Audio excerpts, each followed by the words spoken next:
कर लिया गया है। आगे बढ़ेंगे, जयपुर से खबर आ रही है जहां विधानसभा सचिव भारत भूषण शर्मा से मिले कांग्रेस के नेता प्रतिपक्ष टीकाराम जूली। पीसीसी चीफ गोविंद सिंह डोटासरा के साथ उपनेता और सचेतक भी पहुंचे हैं विधानसभा। कांग्रेस के प्रतिनिधिमंडल ने कंवरलाल मीणा की सदस्यता। इसी बीच नेता प्रतिपक्ष टीकाराम जूली क्या कुछ कह रहे हैं, आपको सुनाते हैं। भी दे दी है, एक विधायक दल का डेलीगेशन उनसे मिलके भी आया है, वो नहीं थे तो उनकी अनुपस्थिति में हमने सेक्रेटरी महोदय को इसकी कॉपी दी है। और हम चाहते हैं कि देश के अंदर एक कानून है तो एक प्रकार से निर्णय होने चाहिए।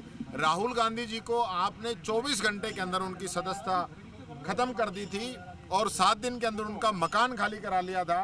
हम मकान खाली कराने की तो नहीं कह रहे, लेकिन सदस्यता जो है तत्काल रूप से समाप्त होनी चाहिए। देश के अंदर 2 प्रकार के कानून नहीं होने चाहिए। आपने समय लिया था, फिर भी टालम टोल हो रही है, इसको टाला जा रहा है जिस प्रकार से लग रहा है, क्योंकि देखिए ये तो स्व संज्ञान के ही मामले हैं, कोई ये तो है नहीं हाई कोर्ट ने कोई ऑर्डर किए हैं तो कोई गुपचुप किए हैं या मीडिया में कोई बात आ गई ऑर्डर कोई और हुए हैं, ऐसा तो होता नहीं है। जो जेन्युइन चीज़ है वो सब चीज़ें, ये तो इन्होंने कहा कि सर्टिफाइड कॉपी चाहिए तो हमने अब तो सर्टिफाइड भी दे दी। और जिस प्रकार से लग रहा है स्पीकर साहब छुट्टी पे गए हैं, अपने इलाके में चले गए, नहीं तो मैं तो उनका रिकॉर्ड देख रहा हूँ, सोमवार को तो हमेशा यहीं रहते हैं। अब की बार सोमवार को उन्होंने चेंज कर लिया। टाइम नहीं लिया था क्या एमएलए उधर? टाइम क्या होता है इसमें, टाइम क्या होता है? हमने पहले ही कह दिया था, शुक्रवार को हमने कह दिया था कि मंडे को हम स्पीकर महोदय से मिलेंगे 11 बजे। MLA Kanwarlal Meena supreme court जाने की बात कर रहे हैं, क्या इससे फर्क पड़ेगा मामले पे? वो कहीं भी जाएं, वो उनका अधिकार है। सुप्रीम कोर्ट जो भी निर्णय लेता है, अगर वो उनकी सजा को स्टे करता है, उनको बाइज्जत बरी करता है तो वो बहाल हो जाएंगे। आज की तारीख में जो निर्णय जो स्टैंड कर रहा है, वो जब वो एसीजीएम कोर्ट से उनको सजा हो गई, फिर उनको एडीजे कोर्ट से सजा हो गई, अब हाई कोर्ट से सजा हो गई, 3 बार उनको सजा हो गई, कहीं से राहत नहीं मिली। उनका अधिकार है सुप्रीम कोर्ट जाने का, वो जाएं, उनसे राहत मिलती है तो हम भी कहेंगे कि भाई उनको तत्काल जो है उनकी बहाली की जाए। लेकिन अब तक वो अपराधी हैं, उनको दोषी माना गया है, तो तुरंत इस पर सरकार को, अध्यक्ष जी को निर्णय करते हुए उनकी सदस्यता को समाप्त करना चाहिए। डॉक्टर जी, आप भी आज लंबे वक्त बाद, जब पहले आपका निलंबन हुआ था तो वापस ले लिया गया, तो उसके बाद आज पहली बार आप आए हैं, तो आप अंदर और स्पीकर बाहर।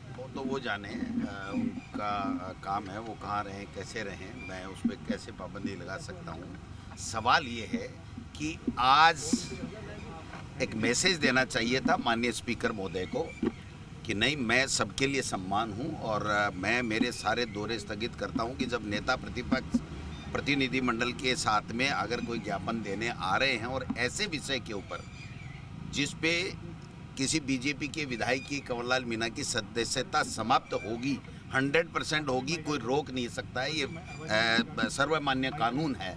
तो मैं समझता हूं कि उनको यहाँ रह करके और हम के साथ बैठ करके उस ज्ञापन पे त्वरित कार्रवाई करनी चाहिए थी। फिर भी हमने सेक्रेटरी साहब को कहा है कि आप अपना काम करके उनको फाइल आज ही उन तक भेज दीजिए, और फिर उसके बाद में वो कब करते हैं क्या करते हैं देखेंगे, जो भी कानून है। सवाल ये है कि जब 3 साल की सज़ा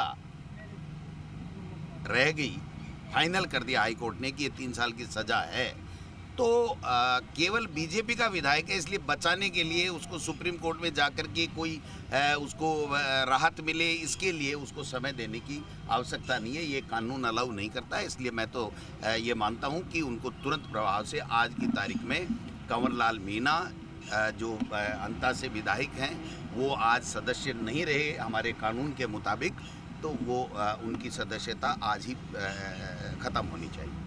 सर, क्यों टालम टोल कर रहे हैं, क्या लगता है? अब देखिए, वो तो बीजेपी का मॉडल है, टालम टोल करो, कानून को मत मानो, किसी को फंसाओ, किसी को कुछ करो, किसी के खिलाफ झूठे केस लगाओ, अपने लोगों को बचाओ, दूसरे लोगों को, विपक्षी पार्टी के लोगों को परेशान करो। ये तो गुजरात से आया हुआ मॉडल पूरे देश में और बीजेपी रूलिंग स्टेट्स में चल रहा है। तो वो तो अपना काम करेंगे, हम लड़ाई लड़ेंगे, संघर्ष करेंगे, और जीत सत्य की हमेशा होती है और सत्य जीता है, आज भी जीतेगा, आगे भी जीतेगा। गुजरात में तो सर ट्रेनिंग है भाजपा विधायकों की, प्रशिक्षण शिविर, और आपके जो घनश्याम तिवारी जी थे वो उसके प्रमुख हैं जो कांग्रेस में आए थे। घनश्याम तिवारी जी प्रमुख है, अच्छी बात है, उनको नॉलेज है, लेकिन जो हम देख रहे हैं इस 1.5 साल से, और जिस तरीके से रोज़ाना दुर्भावनापूर्वक लांछन लगाना, झूठ बोलना, हिंदू मुस्लिम करना, लोगों में नफरत फैलाना, ये जो बातें चल रही, क्या इसी की ट्रेनिंग देंगे कि और ज़्यादा तेज करो, है ना? या फिर ये अध्यक्ष नहीं बना पा रहे हैं तो उसका ध्यान भटकाने के लिए इस तरीके के इवेंट मैनेजमेंट के करके और बीजेपी का अध्यक्ष नहीं बने। आप देखिए कितने दिन हो गए जिन आतंकवादियों ने भारतीयों का खून कर दिया, हत्या कर दी, उनके खिलाफ अभी तक किसी प्रकार की कोई कहाँ गए, कहाँ पकड़ा, क्या हुआ, क्या नहीं हुआ, अभी तक कोई सूचना, कोई अपडेट हो नहीं रही है। और दूसरी तरफ देश के प्रधानमंत्री जी कह रहे हैं कि हम ऐसा कर देंगे कि लोग याद करेंगे। तो हम तो सब साथ में है ना। जब हमारे